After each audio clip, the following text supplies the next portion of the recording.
Topola's dressing room was what Monsieur Hollart grandly called a dressing room for superior actors. It was as shabby as all the other dressing rooms, but it was a little larger and had the decided privilege of having a fireplace. The log basket was all but empty, and the fire near defeated by the cold. Topola was sitting looking at his painted face in the mirror. He was a stout man with doughy features. "How did you know the shoemaker had a snuff box in his pocket, Jan?" Jan shrugged. "I could hear his thoughts loud and clear," he said. Tetu, who was carefully packing away the wooden Pierrot, listened and smiled, knowing that Jan's abilities were still unpredictable. Sometimes, without being aware of it, he could read people's minds. Sometimes, he could even see into the future. There was a rap at the door.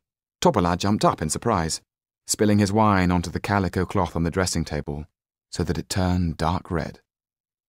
A huge man stood imposingly in the doorway, his smart black tailored coat emphasizing his bulk.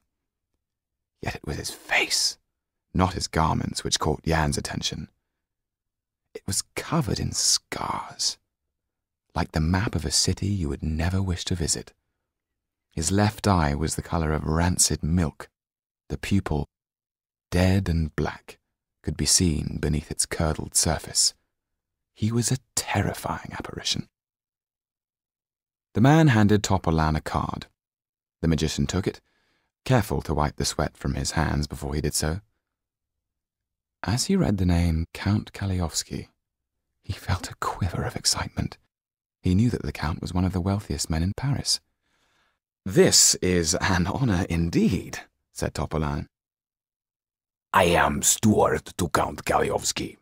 I am known as Milkai," said the man. He held out a leather purse before him as one might hold a bone out to a dog. "My master wants you to entertain his friends tonight at the chateau of the Marquis de Villeduval. If Count Kaliowski is pleased with your performance," he jangled the purse, "this will be your reward. The carriage is waiting. We would ask for haste." Jan knew exactly what Topolan was going to say. "I shall be delighted. I shall be with you just as fast as I can get myself and my assistants together." "Haste," Milkai repeated sharply. "I don't want our horses freezing to death out there. They are valuable." The door closed behind him with a thud so that the thin walls shook. As soon as they were alone, Topolan lifted Tetu off his feet and danced him round the room. "This is what we have been dreaming of! With this invitation, the doors of grand society will be open to us." He looked at his reflection in the mirror, added a touch of rouge to his cheeks, and picked up his hat and the box that contained the pistol. "Are we ready to amaze, astound, and bewilder?"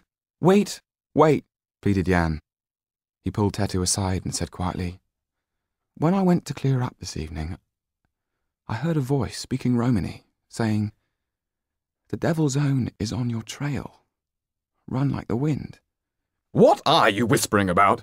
asked Topolan. "Come on, we'll be late." Jan said desperately, "Please, let's not go.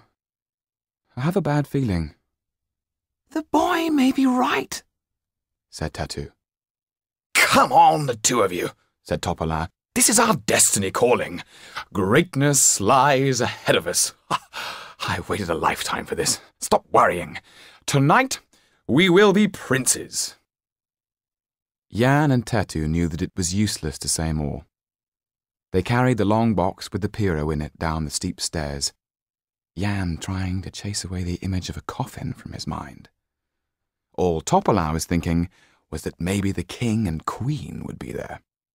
The thought was like a fur coat against the cold, which wrapped itself around him as he walked out into the bitter night. Jan's and Tetu's anxieties forgotten.